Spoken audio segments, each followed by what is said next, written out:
शिक्षक साथियों, इस वीडियो में हम देखेंगे आप कक्षा 6 और 7 का परीक्षा परिणाम परीक्षा फल रजिस्टर में या पंजी में कैसे तैयार करेंगे। यहाँ जो हम देख रहे हैं वार्षिक परिणाम अभिलेख पत्रक पूर्व माध्यमिक शिक्षा सत्र, यहाँ पर आपको परीक्षा फल तैयार करना है। ऊपर जानकारी है, जिला का नाम, विधानसभा क्षेत्र का नाम, विकासखंड, जनशिक्षा केंद्र का नाम लिखें, ग्राम पंचायत या नगर निकाय जो भी है उसका नाम लिखें, गांव या वार्ड का नाम लिखें, बसाहट का नाम, विद्यालय का डाइस कोड लिख दें 11 अंकों का और साला का नाम भी लिख दें। डाइस कोड लिखेंगे आप, उसके नीचे आप देख रहे हैं कक्षा 6 के छात्रों का परीक्षा फल तैयार कर रहे हैं तो कक्षा 6 लिखें। 7 के छात्रों का परीक्षा परिणाम तैयार कर रहे हैं तो कक्षा 7 लिखें, क्योंकि कक्षा 6 और 7 का परीक्षा परिणाम एक जैसा ही तैयार होगा। यहाँ परिणाम का सारांश दिया गया है। जब आप परीक्षा फल तैयार कर लेते हैं तो यहाँ परिणाम का सारांश भी आपको भरना होगा। नामांकित छात्र, सम्मिलित छात्र और ग्रेड वाइज किस ग्रेड में कितने छात्र हैं वह संख्या आपको यहाँ पर देनी होगी। तो इस प्रकार से आप ऊपर की जानकारी भरेंगे और आप देखेंगे यहाँ पर ऊपर प्राप्त अंकों के आधार पर ग्रेड देने हेतु अंक चार्ट, यहाँ पर जो आप ग्रेड प्रदान करेंगे छात्रों को उसके लिए अंक चार्ट दिया गया है। कितने अंकों पर कौन सी ग्रेड बनेगी छात्रों की, उसे भी आप यहाँ पर देख सकते हैं। निर्देश दिए गए हैं, वार्षिक परिणाम को इस प्रपत्र में कक्षा अध्यापक द्वारा मासिक, अर्धवार्षिक व वार्षिक मूल्यांकन परिणाम को जोड़कर संकलित किया जाए। तत्पश्चात दिए गए अंक चार्ट की सहायता से प्रगति पत्रक से ग्रेड अंकित किए जाएं। इस पत्रक में विद्यार्थियों के नाम जातिवार SC, ST, OBC, जनरल के क्रम में लिखें। अर्थात जो छात्रों के नाम आप लिखेंगे सबसे ऊपर SC के छात्र छात्राएं, उसके पश्चात नीचे ST के छात्र छात्राएं, फिर OBC के छात्र छात्राएं और अंत में जनरल के छात्र छात्राओं के नाम आप लिखें। तो इस प्रकार से छात्रों को जब आप यहाँ पर लिखेंगे उनकी सूची आप SC, ST, OBC और जनरल के क्रम में बनाएं। यहाँ पहले कॉलम में है सरल क्रमांक, तो सरल क्रमांक आप लिख दें जितने भी छात्र आपके कक्षा 6वीं या 7वीं में दर्ज हैं। अनुक्रमांक लिखें, स्कॉलर प्रवेश पंजी क्रमांक अर्थात जो छात्र का दाखिल खारिज नंबर है उसे लिखें। पूरा नाम, विद्यार्थी से संबंधित यहाँ पर विवरण हमें देना है तो विद्यार्थी का पूरा नाम लिखना है, माता का पूरा नाम लिखना है और पिता का पूरा नाम लिखना है। जन्मतिथि अंकों में इस प्रकार से आप जन्मतिथि लिख दें और जाति लिखें। यहाँ जैसे आप देख रहे हैं ऊपर SC का छात्र है, फिर ST का छात्र है, उसके बाद OBC के छात्र आएंगे और फिर जनरल के छात्र आएंगे। अब हम देखते हैं मासिक टेस्ट के अंक यहाँ पर किस प्रकार से आप भरेंगे। तो हमने मूल्यांकन पंजी में देखा था, पहले हम मूल्यांकन पंजी तैयार कर चुके। मूल्यांकन पंजी के आधार पर ही आप यह जो सूची है परीक्षा फल की इसे तैयार करेंगे। तो मासिक टेस्ट के नंबर आप लिखें। पहले आपको प्राप्त अंक 60 अंक में से जो भी छात्र ने अंक प्राप्त किए हैं उन अंकों को आप यहाँ पर लिखेंगे। देखें आप यहाँ पर 60 अंकों में से जो भी छात्र ने अंक प्राप्त किए हैं उन अंकों को लिखें और उसका अधिभार, यहाँ पर हमें 10 अधिभार ज्ञात करना है। तो अधिभार जो भी अंक प्राप्त हुए उनमें आप 6 का भाग दे देंगे तो यहाँ अधिभार के अंक प्राप्त हो जाते हैं। जैसे 36 में 6 का भाग दिया गया तो हमें 6 प्राप्त हुए। यह अधिभार यहाँ पर आपको लिखना है। प्रथम भाषा का है। द्वितीय भाषा में छात्र ने 38 अंक प्राप्त किए हैं तो उन 38 अंकों को लिखें और जो अधिभार है उस अधिभार को लिखें। मूल्यांकन पंजी में भी आप देखें इसी प्रकार से आपने जानकारी दर्ज की होगी। तो मूल्यांकन पंजी में जो जानकारी दर्ज की है वही जानकारी यहाँ पर आपको दर्ज करना है। तो इसी प्रकार से प्रत्येक विषय के आप पूर्णांक लिखें जो भी 60 में से 6 महीनों के मूल्यांकन में छात्र ने प्राप्त किए हैं और उनका अधिभार 6 का भाग देते हुए आप यहाँ अधिभार भी लिख दें। अब आप देखेंगे जो हमें योग करना है, मासिक टेस्ट अधिभार का योग कॉलम यहाँ पर आप देख लें। यहाँ पर जो अधिभारों का योग वह करना है आपको। कॉलम नंबर 12, फिर 14, 16, 18 और 20, इन 20 और 22 इनका आप योग करेंगे तो जैसे यहाँ पर 40 आया। अब जो आपको योग प्राप्त होगा, जैसे 40 योग प्राप्त हुआ है, इसमें आप 6 का भाग दे देंगे। यहाँ पर 6 का भाग देंगे तो हमें 7 प्राप्त होता है। आप यदि इस प्रकार से यहाँ पर कॉलम बना लेते हैं तो आपको यहाँ पर काम करने में आसानी होगी, अंकों का योग करने में आसानी होगी। यहाँ पर आपको योग में जो भी यहाँ पर अधिभारों का योग है उसमें 6 का भाग देना है। यह भाग क्यों देना है? क्योंकि मासिक टेस्ट के हमें 10 अंक की ही आवश्यकता है। यहाँ पहले हम देख लें, जैसे वार्षिक परिणाम अधिकतम अंक 100, यहाँ पर 100 अंकों पर आपको रिजल्ट तैयार करना है। यदि आप सभी अधिभार लिखते हैं यहाँ पर तो वह 60 अंकों में से, मासिक मूल्यांकन का 60 अंकों में से हो जाता है। और ये हम देखते हैं विषयवार, तो यहाँ पर आपको सिर्फ 10 अधिभार लेना है मासिक मूल्यांकन का, 20 अधिभार लेना है अर्धवार्षिक का, और वार्षिक लिखित मूल्यांकन यहाँ पर पूर्णांक होंगे, इसी प्रकार से प्रोजेक्ट का। तो हम देखते हैं कहाँ पर कौन सा योग करेंगे, कितने का भाग देंगे और अंत में क्या टोटल आता है, किस प्रकार से आप वार्षिक परिणाम अधिकतम अंक 100 में से बनाएंगे।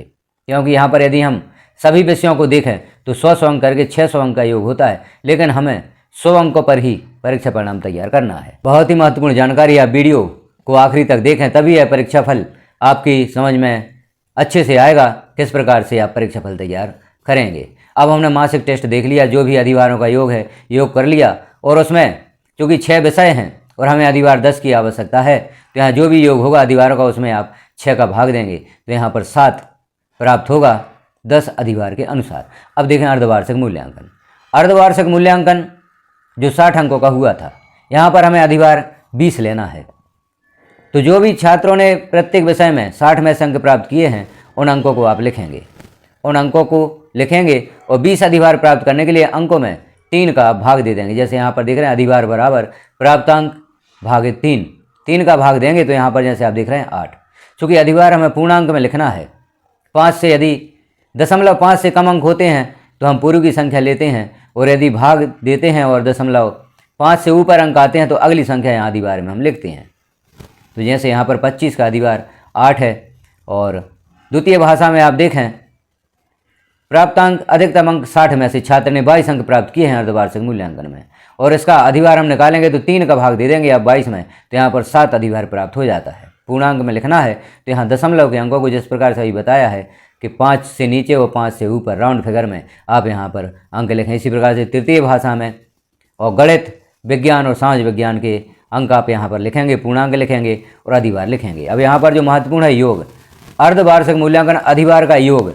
अब कौन कौन से कॉलम का योग यहाँ पर आपको करना है, तो कॉलम 25, 27, 29, 31, 33 और 35 कॉलम का योग आप करेंगे, और जो योग होगा उसमें 6 का भाग देंगे आप, तभी यहाँ पर अधिभार 20 का योग आप कर पाएंगे। तो जो भी योग होता है, जैसे यहाँ पर 47 योग हुआ इन कॉलमों का, इसमें हमने 6 का भाग दे दिया, तो हमें यहाँ पर अंक प्राप्त हुए 8। अब इन अंकों को हम जोड़ के देखेंगे किस प्रकार से अंत में 100 का योग होगा। तो यहाँ आप योग करें, जो भी यहाँ पर निर्देश दिए गए हैं कॉलम्स में दिया गया है कि योग करें और 6 का भाग दें, इसी के अनुसार आप अपनी परीक्षा फल पंजी तैयार करते जाएं। अब वार्षिक लिखित मूल्यांकन। वार्षिक लिखित मूल्यांकन में आप देखें 60 अंकों का प्रश्न पत्र हुआ। 60 अंक में से प्रत्येक विषय में जितने छात्र ने अंक प्राप्त किए हैं उन अंकों को आप लिखेंगे। यहाँ पर अधिभार नहीं लेना है, यहाँ पर उन अंकों को लिखेंगे जो भी 60 में से अंक प्राप्त किए हैं। आप देख रहे हैं प्रथम भाषा, द्वितीय भाषा, तृतीय भाषा, 6 विषयों के यहाँ पर अंक लिखे गए हैं। अब इनका योग करना है आपको। तो कॉलम 37, 38, 39, 40, 41, 42 का आप योग करेंगे। अब यहाँ वार्षिक परिणाम में 100 अंक प्राप्त करने के लिए आप इसमें भी 6 का भाग दे देंगे। जो भी योग आता है उसमें 6 का भाग देंगे, तो यहाँ पर 40 हमें अंक प्राप्त हो जाते हैं। आप इस प्रकार से 2 कॉलम भी बना सकते हैं, जिसमें जो भी योग हो रहा है उसे भी लिख सकते हैं, और जो हम भाग दे रहे हैं 100 अंक प्राप्त करने के लिए जो वार्षिक परिणाम आपको तैयार करना है उसे भी लिख सकते हैं। या आप जो हम बाद में अधिभार के अनुसार भाग दे रहे हैं 6 का, उसे भी लिख सकते हैं। तो इस प्रकार से आप वार्षिक लिखित मूल्यांकन का योग यहाँ पर करेंगे। अब वार्षिक प्रोजेक्ट कार्य, यहाँ पर आप देखें 20 अंक का आपने प्रोजेक्ट लिया है, तो 20 अंक में से छात्र ने प्रथम भाषा में जितने अंक प्राप्त किए उन्हें लिखेंगे, और इनका अधिभार प्राप्त करने के लिए आप इन अंकों में 2 का भाग दे देंगे। जैसे अधिभार बराबर प्राप्तांक भागे 2, तो यहाँ पर 8 प्राप्त हो जाएगा। इसी प्रकार से द्वितीय भाषा में भी 16 अंक प्राप्त हैं, तो यहाँ पर भी 2 का भाग देंगे तो 8 अंक प्राप्त होंगे अधिभार के। तृतीय भाषा, गणित, विज्ञान और समाज विज्ञान, सभी अंक आपको यहाँ पर फिल करना है जो पूर्णांक हैं, और अधिभार क्या प्राप्त हो रहा है उस अधिभार को भी आपको लिखना है। अब यहाँ आप देखें वार्षिक प्रोजेक्ट अधिभार का योग, कॉलम 45, 47, 49, 51, 53 और 55 का योग आपको करना है, और इसमें 6 का भाग दे देना है।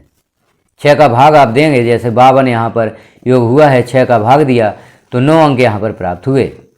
अब वार्षिक परिणाम अधिकतम अंक 100। अब यहाँ आप देखें तो महायोग कॉलम 23, 36, 43 और 56। तो यहाँ पर आप देखें कॉलम 23 का जो योग है, जैसे यहाँ पर 40 और अधिभार 7 प्राप्त हुआ है हमें, तो 40 का योग करें, और कॉलम 36 का योग करें 47, और कॉलम 43 का योग करें 239 हैं, और कॉलम 56 का योग करेंगे तो हमें 378 जो पूर्णांक हैं वह प्राप्त होंगे। अब चूंकि हमें 100 में से परीक्षाफल तैयार करना है या वार्षिक ग्रेड प्राप्त करना है, तो यहीं आप 378 में 6 का भाग देंगे तो 64 प्राप्त हो जाएंगे। या फिर यहाँ नीचे जो हमने अंक निकाले हैं अधिभार के, जैसे मासिक टेस्ट 7 और अर्धवार्षिक का 8 अधिभार हमें प्राप्त हुआ है, और वार्षिक का जो 6 का भाग दिया गया तो हमें 40 अंक प्राप्त हुए हैं, और वार्षिक प्रोजेक्ट कार्य के 9 अंक प्राप्त हुए हैं। इनका योग आप करेंगे तो यहाँ पर आपको 64 प्राप्त होगा। तो इस प्रकार से आप परीक्षा फल तैयार कर सकते हैं।